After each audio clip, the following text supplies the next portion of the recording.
Antes de nos despedirmos do Unforgettable, não poderíamos deixar de fazer uma homenagem para ele, que esteve conosco nos últimos anos e faz parte de um capítulo inesquecível das nossas vidas.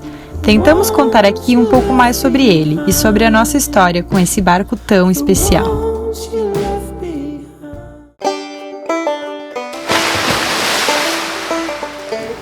O Unforgettable é um veleiro de madeira. Foi construído em 1965 pelo estaleiro Funk, em Porto Alegre. Inicialmente tinha uma armação de yawl, né, com 2 mastros, uma mezena aqui na popa, mas hoje ele é um sloop. E foi um barco que, apesar de ter vivido grande parte da sua história no Rio Guaíba, né, e ter sido encomendado lá, o projeto, na verdade, é um projeto oceânico. Esse desenho de Sparkman Stephens, né, foi feita uma versão 32 pés de um outro projeto, que era o Finisterre. Sob encomenda de Ernesto Nagbauer, dos chocolates Nagbauer, esse barco foi construído e em 1965 foi para a água. E aí, em 1996, meu pai adquiriu esse barco.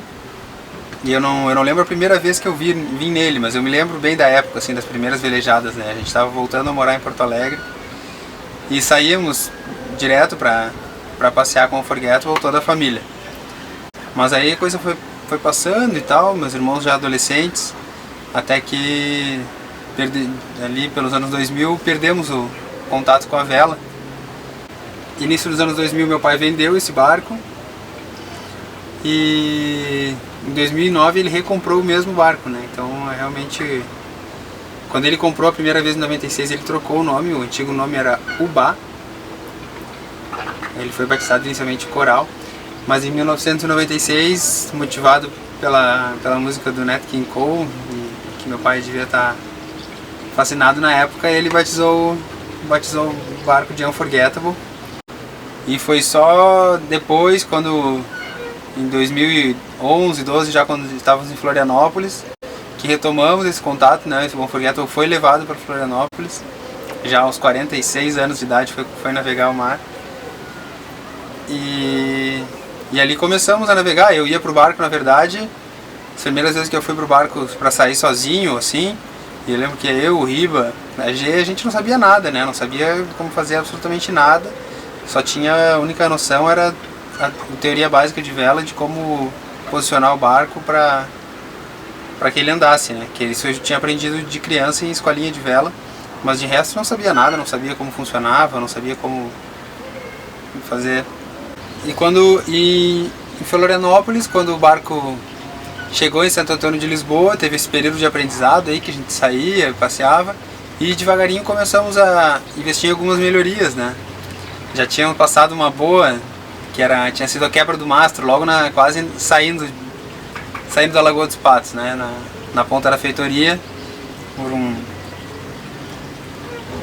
um desatino do skipper que a gente contratou, o barco foi parar num banco de areia e ali nós perdemos o mastro de madeira.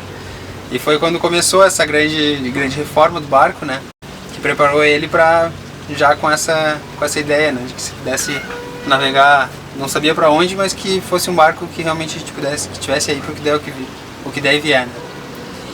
Que é como ele está hoje.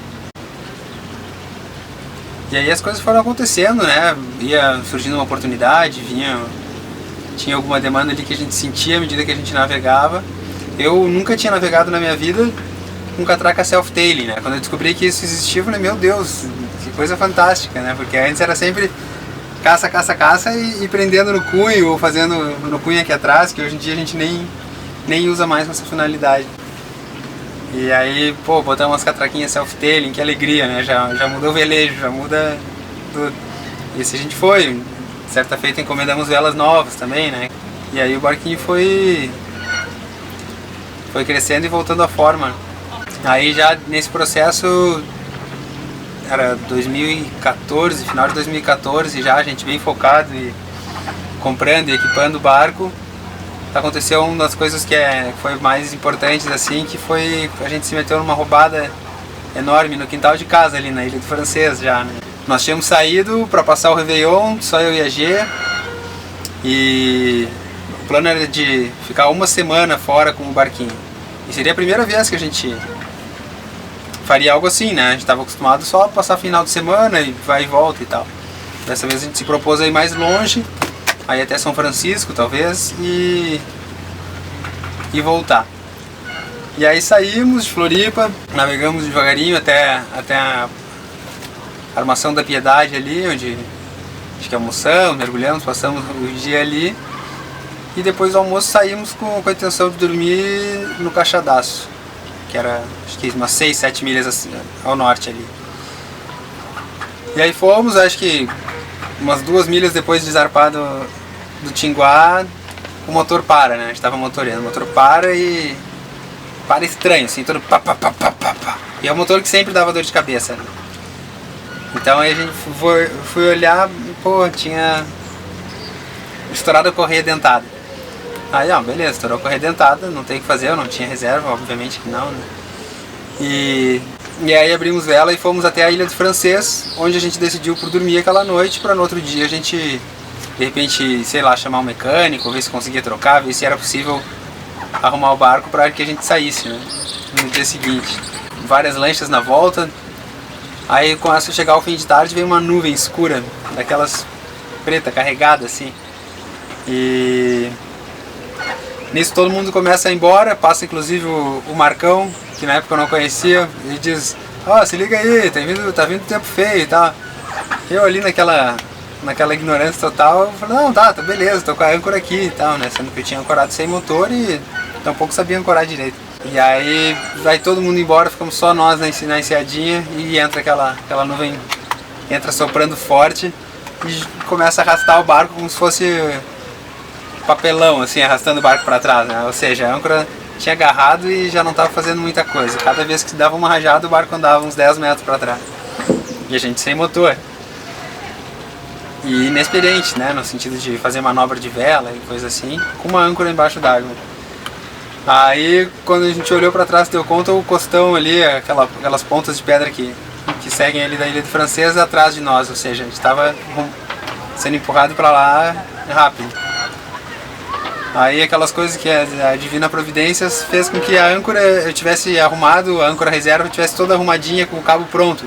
Não sei porquê, né? Não, tinha 1 milhão de coisas para fazer no barco, mas aquilo ali estava pronto para fazer. Eu, motivado apenas por instinto, sei lá, eu joguei a âncora daqui de trás mesmo e amarrei nesse cunho aqui. E aí as 2 âncoras unharam e prenderam o barco lateralmente, assim, né?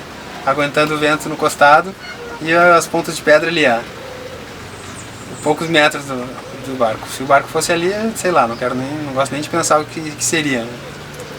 Mas aí foi aguentando, a tempestade foi passando, nisso a gente já tinha chamado, pedido ajuda no rádio, mas a gente não conseguia ouvir direito o que estava acontecendo. Aí quando o vento já acalmava um pouco, vem vindo um iate e uma lancha enorme, né? E vem e nos reboca, o iate Blue Label. Aí nos reboca e nos coloca numa poita lá, são e salvos numa poita no Yacht Club. Aí depois dessa foi, sei lá, eu achei que tava tudo acabado, toda essa história de barco não ia mais acontecer. A gente desistiu ali, né? Não saímos mais, tiramos acho que uma folga de uns 2 meses de veleiro para pensar na vida. Mas aí chegamos à conclusão: não, vamos trocar o motor do barco também. E aí trocamos o motor e fomos estudar, né? Porque a gente viu que a gente se safou daquela mais por sorte do que por juízo. Porque uma ancoragem bem feita ali talvez não acontecesse nada, né? Não era o melhor lugar para estar, mas no caso na época nem ancorar sabia. Aí fomos estudar e tal e nos preparar e começamos a levar mais a sério, assim, depois desse susto mesmo. E também intensificamos o trabalho no barco, né? A Georgia deixou o trabalho dela e o nosso trabalho passou a ser um unforgettable. Agora todo dia a gente acordava, se olhava e aí, vamos pro barco. E ficava das 8h30 às 5 da tarde no barco trabalhando, fazendo ou indo atrás de peça, fazendo o que tivesse que fazer para fazer acontecer a história. Foi o primeiro barco que eu velejei, durante muito tempo foi o único barco que eu velejei, foi onde eu aprendi a navegar. Antes de eu entender de barco, eu tinha já esse barco como um fenômeno, né? De tanto que ele era propagandeado a mim pelo meu pai, né? Que sempre não cansava, nunca cansa de exaltar as virtudes do barco, e dizer como que ele era e por que ele era assim. Mas isso ficou na minha cabeça, eu acreditava. Mas eu não tinha posto à prova isso, né? Acho que todo dono tem que ter esse sentimento que eu tenho pelo barco, né? Então, claro que eu sou suspeito para falar, mas é um barco que é fora de série, assim, né? Porque realmente quando tá navegando e é só tu e ele, e sabendo que um tem que cuidar do outro, tem que estar em simbiose com o barco. Eu acho que quem consegue isso com um barco é um dono de barco feliz, né? Porque o barco feito para navegar é feito para navegar e parece que gosta de estar navegando. Então eu penso, se ele me trouxe até aqui, eu penso que a gente veio junto, né? E ele deve estar feliz também, porque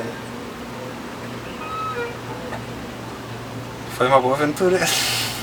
Quando a gente saiu de Porto Alegre para levar o barco para Floripa, a primeira tentativa ali, o meu pai, que tinha saído de uma mesa de cirurgia há pouco tempo atrás, há 2, 3 meses, e o tal do Paulinho Parafuso, e a gente foi, né? E, pô, eu lembro de quando a gente saiu na Lagoa dos Patos, os dois velhos entraram e foram dormir, a noite caiu e ficou eu e o barco tava já as velas posicionadas, tudo arrumado, e eu fiquei levando o barco a noite inteira. Foi a primeira vez que eu entendi o que era o prazer de velejar, né? Porque ali foi quando a coisa me pegou, assim, eu entendi o que era, não sabia dizer se era esporte que eu estava fazendo, se era, eu sei que simplesmente o tempo passava diferente, e assim foi a madrugada inteira, né? E foi muito bonito.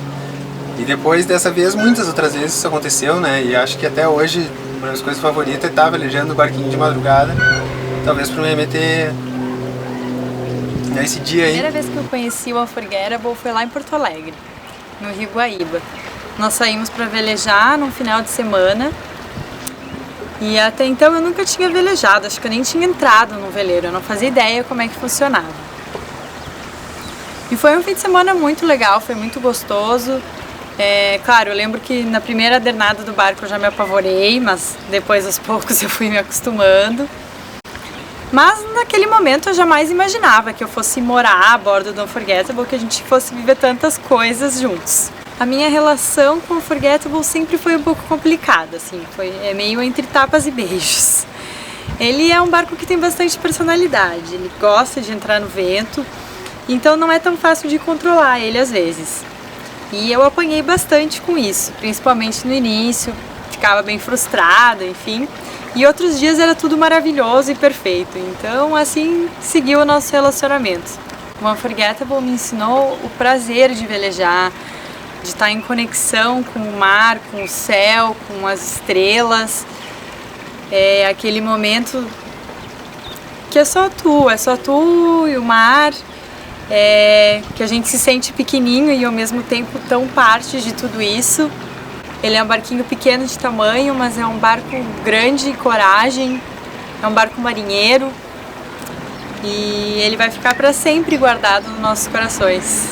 É uma história de amor à primeira vista, uma história de doces recordações, porque nela eu pude navegar com as crianças, com a minha família, curtimos realmente bons e grandes momentos.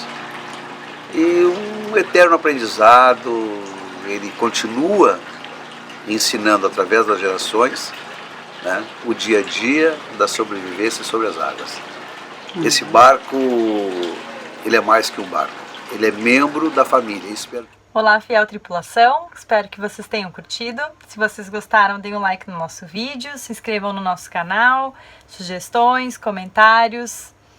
Muito obrigada aos nossos apoiadores. Se você ainda não está nos apoiando e quer nos ajudar com nossas produções, é só clicar no ícone do Apoia-se que aparece no fim do vídeo. Ele vai direcionar para o site.